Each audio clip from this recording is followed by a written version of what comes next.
Selamat sejahtera pada Dr. Kasturi dan rakan-rakan yang saya kasihi sekalian. Kumpulan kami ingin membentangkan tajuk yang berkaitan adat resam dan budaya kaum India di Malaysia.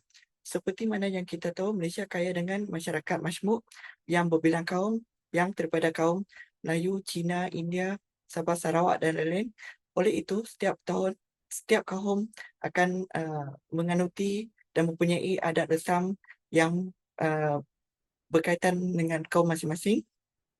Kumpulan kami ingin memfokuskan budaya dan adat resam kaum India.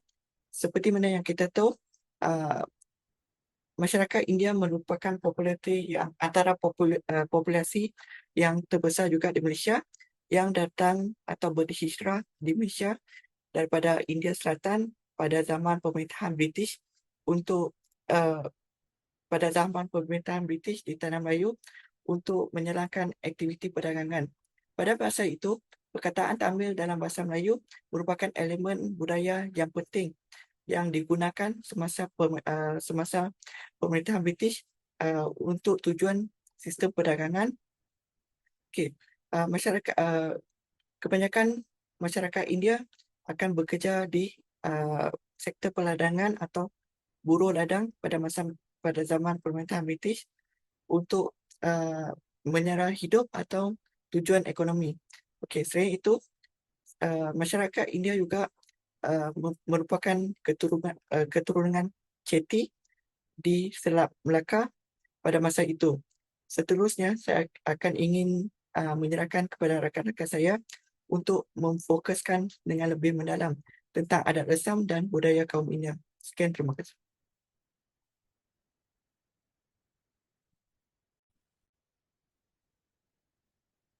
Selamat sejahtera tuan. Nama saya ialah Alimani anak perempuan Yalamani. Nombor matrik saya ialah 22 109 1030.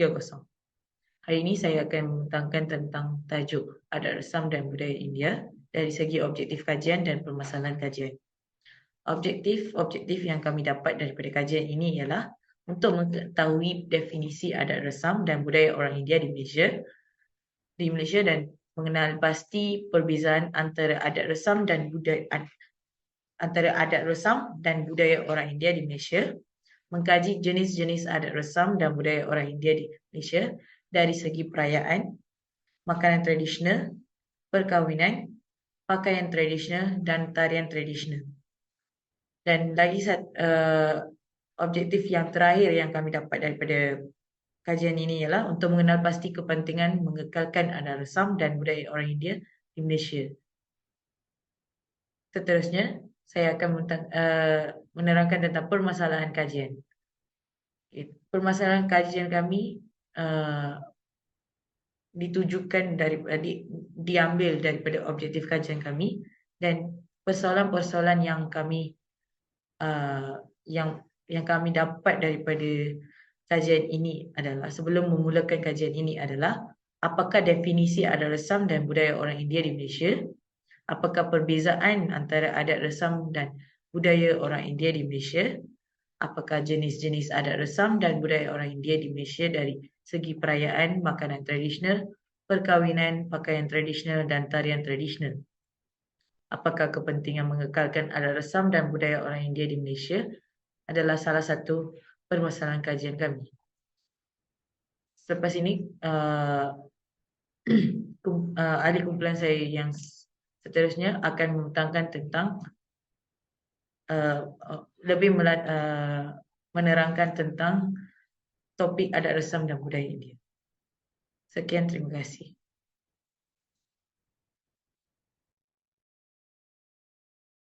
Salam sejahtera tuan, nama saya Tejian.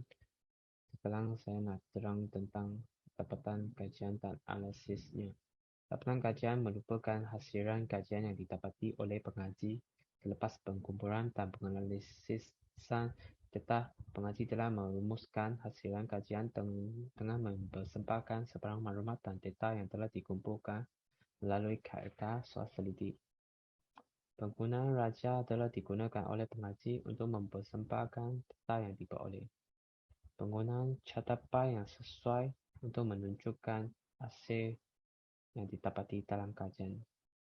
Kajian tentang adat resam dan budaya India telah dijalankan dengan menggunakan Google Form. Kita dapat mengaji tahap kefahaman masyarakat tentang adat resam dan budaya India melalui jawapan-jawapan responden.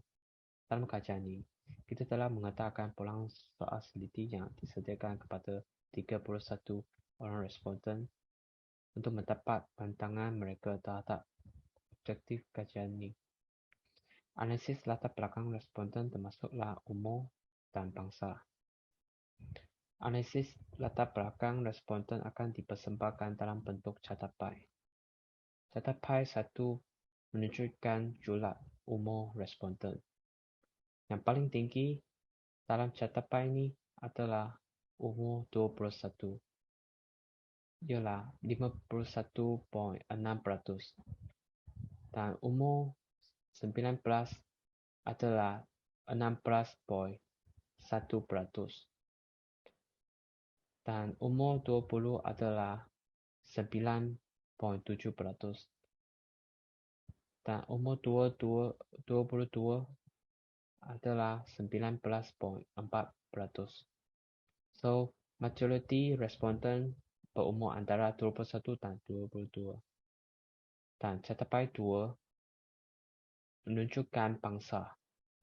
Yang paling tinggi dalam catat ini adalah beragama Buddha 38.7%, dan orang beragama Hindu ialah 29%,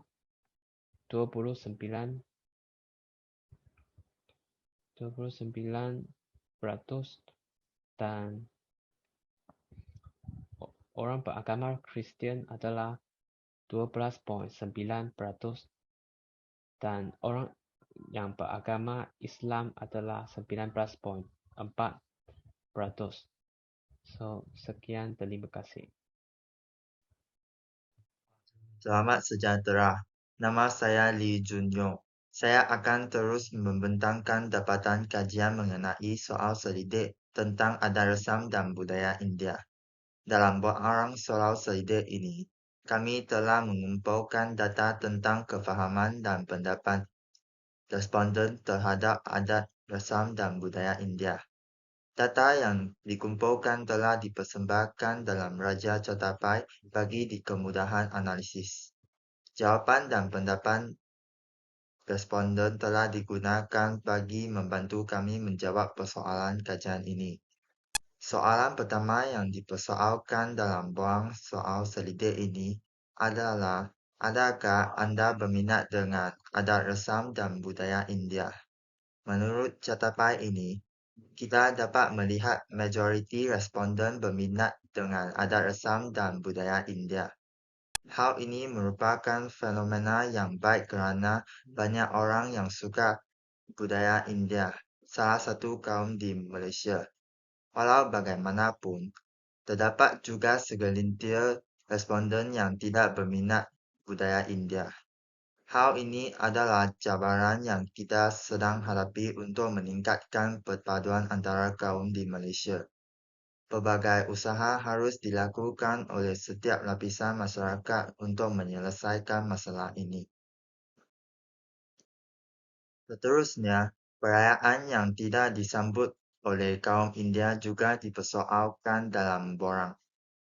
Perayaan yang disambut oleh kaum India ialah Hari Deepawali, Hari Taipusam dan Hari Taiponggal.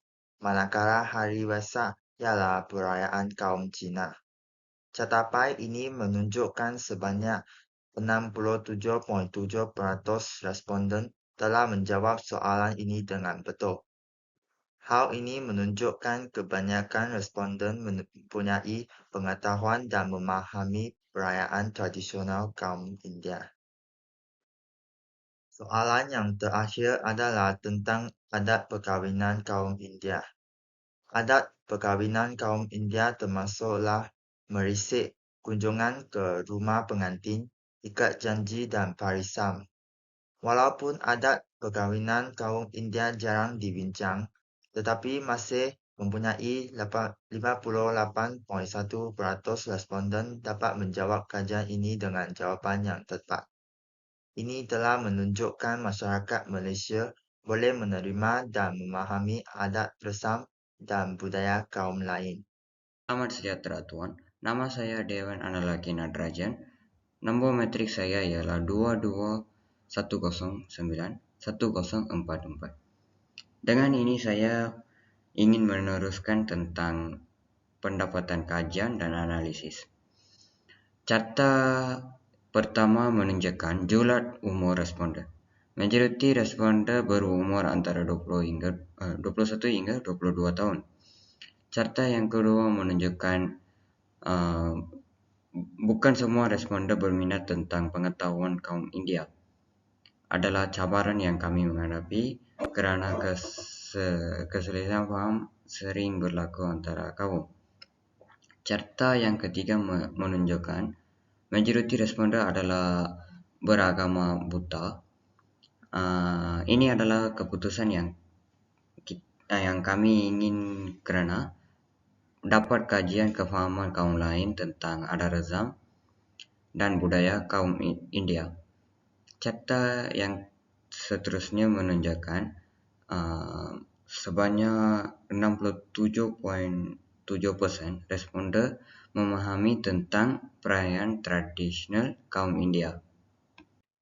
Carta yang akhir menunjukkan walaupun adat perkahwinan kaum India jarang dibincang, tetapi masih mempunyai 58.1% responden dapat menjawab kajian dengan jawapan yang tepat. Ini menunjukkan masyarakat Malaysia boleh menerima dan memahami adat resam dan budaya kaum lain. Dengan kesimpulannya, Malaysia kaya dengan masyarakat majmuk yang berbilang kaum. Namun salah satu cabaran yang susah diatasi ialah keselesaan faham antara kaum dan puncanya adalah kekurangan faham dan pengetahuan tentang adat resam dan budaya kaum lain. Oleh itu, kita sebagai generasi muda harus memahami dan menyebarkan pengetahuan kaum-kaum yang ada di Malaysia untuk membantu negara kita mencapai wawasan satu Malaysia. Dan ini adalah QR untuk anda boleh terima lebih lanjut senarai nama di kumpulan dengan rujukan kami. Terima kasih.